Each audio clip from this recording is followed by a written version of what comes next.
सुनो, वो गाड़ी मत लेके जाना आज से। क्यों? मुझे फिर बाहर जाना होता है ना, तो मुझे फिर बहुत दिक्कत होती है। लेकिन तेरे को तो गाड़ी चलानी नहीं आती है। तो क्या हुआ, मेरा भाई आ जाएगा ना, वो सिखा देगा आज से। तो सिर्फ बाजार ही तो जाती है, उसमें गाड़ी सीखने की क्या जरूरत है? रिक्शे से चली जाया कर। तो रिक्शे से क्यों जाऊँ जब गाड़ी है मेरे पास? तो तुम चले जाया करो रिक्शे से। वैसे भी गाड़ी पार्किंग में ही तो खड़ी रहती है तुम्हारे ऑफिस के नीचे। मेरे पापा ने मेरी सहूलियत की नहीं गाड़ी दी थी, मुझे तो कोई सहूलियत नहीं मिल रही गाड़ी की। क्या एहसान जता रही है तू मेरे को? ये गाड़ी मैंने नहीं मांगी थी, उन्होंने अपनी मर्जी से दी थी मुझे। दी तो पर मेरे लिए है ना। ये पकड़ अपनी चाबी, इससे तेरी सहूलियत भी पूरी होती थी, सिर्फ मेरी नहीं होती थी। और इसमें बैठ के मैं जाता था ना गाड़ी में, तो हम दोनों के लिए पैसे आते थे, जो कि आधे आधे बटते थे। अच्छा, तो फिर तो वो कमाए ना जिनको दहेज में गाड़ी ना मिले। साला सही पलट रही है तू, चित भी अपनी पट भी अपनी। तेरी इस गाड़ी को अगर हाथ लगा जाना कभी जिंदगी में तो बोल दियो मेरे को, और तेरे पापा से बात करूंगा मैं। ये गाड़ी तो वापस जाएगी बेटा। ऐसे कैसे जाएगी वापस? मेरे पापा ने मुझे दिए, मेरे नाम पे गाड़ी है, ऐसे कैसे वापस चली जाएगी? अरे साला किसी के भी नाम पे हो गाड़ी, मैंने भीख में तो मांगी नहीं थी ना, अपनी मर्जी से दी थी तुम लोगों ने। ये गाड़ी तो वापस जाएगी, तू रुक। लड़के के घर पे दहेज अपनी लड़की के लिए ही दिया जाता है। अपने बाप से फोन करके पूछ कि ये गाड़ी किसके लिए दी गई थी। तेरे को तो गाड़ी चलानी भी नहीं आती है। ये गाड़ी सिर्फ और सिर्फ हम दोनों के लिए दी गई थी। हम का मतलब समझ में आता है तुझे? और अगर तेरे को हम का मतलब समझ में नहीं आता है ना, तो तू भी इस घर से जा सकती है। और मेरे को ना ये एहसान जताने की ज़रूरत नहीं है। तेरी गाड़ी से पहले भी काम कर रहा था मैं, और तेरी गाड़ी के बाद भी काम करता रहूँगा। समझ में आ गई ये बात? तेरे से ये बात कभी एक्सपेक्ट नहीं कर सकता था मैं। और तू अच्छे से जानती है कि मैं दहेज के सख्त खिलाफ था, और जब दहेज दे दिया गया तो उसके ऊपर हम दोनों का हक है। ये जानती है कि नहीं तू? अगर तू मेरे को एक बार भी ये कहती कि मुझे गाड़ी सिखा दो, तो मैं तुझे सिखा देता। या 3 दिन गाड़ी तुम रखो, 3 दिन मैं रखूँ, हो जाता वैसा। लेकिन तूने तो आज गाड़ी का मालिक खुद को बता दिया।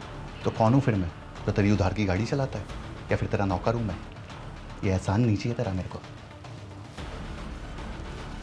तुमने वो लकड़ बक्की की कहानी सुनी है, जिसमें लकड़हारा सर्दियों में पेड़ काटता है हाथ सेकने के लिए, और फिर गर्मियों में ना उसी पेड़ को ढूंढता है छांव के लिए, और फिर उसे समझ में आता है कि लकड़ियों की क्या अहमियत होती है। तुम्हारी भी ना कुछ वैसी ही हालत। ये फालतू की मिसाल मत दे मेरे को। मैं कोई मिसाल नहीं दे रही हूँ, मिसालें तो तुम देते फिरते हो। और ये जो तुम मुझे कह रहे हो ना, जैसे मैं तुम्हें अभी दिख रही हूँ ना, तुम भी ऐसे ही हो, ठीक है ना? कल क्या कह रहे थे तुम अपनी बहन से? ऐसा है, मेरे को तो तूने बोल भी दिया है ये, ठीक है? मम्मी को तो बोल भी मत दियो। अगर तेरे आदमी को कोई काम शुरू करना है तो वो अपने पैसों से करे ना। पर भैया, एक छोटा सा काम शुरू करने के लिए उसको तेरे पैसों की जरूरत पड़ गई। अभी 1 साल हुआ है शादी को तेरी, और वो तेरे ही पैसों से काम स्टार्ट करना चाहता है। ऐसा कहाँ पे होता है भाई? भैया मैं कैसे मना करूं उसको? उसको साफ साफ मना कर दे कि मैं गिरवी नहीं रख सकती। समझ में आ गई बात? टाल दे कि मेरे को जाना है शादी में। अगर मम्मी देखेगी तो बहस हो जाएगी। टाल दे ये सब बोल के। जो तुमने चीज दी है वो तो तुम्हारी है ही है, और जो तुम्हें मिली है वो भी तुम्हारी है। तुम्हारी बहन भी ना इतनी ही बुरी लगेगी ये बोलते हुए जैसी मैं लग रही हूँ।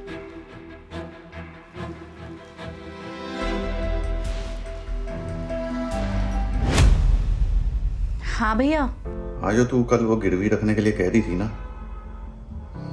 वो गिरवी रख दे तू। अचानक क्यों, क्या हुआ? आप तो कल मना कर रहे थे। हाँ, कल कह रहा था, लेकिन आज कह रहा हूँ ना। आखिर तू काम नहीं आएगी उसके तो कौन काम आएगा? और जो भी चीज़ दी गई है वो तुम दोनों के लिए दी गई है, तेरे अकेले के लिए तो दी नहीं गई है। और भैया, मम्मी को पता लग गया तो? मम्मी को पता नहीं लगेगा, मैं संभाल लूँगा, कर लूँगा बात में मम्मी से।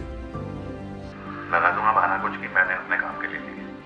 अच्छा सुन, लेकिन उसको ये नहीं लगना चाहिए कि तू उस पर कोई एहसान कर रही है।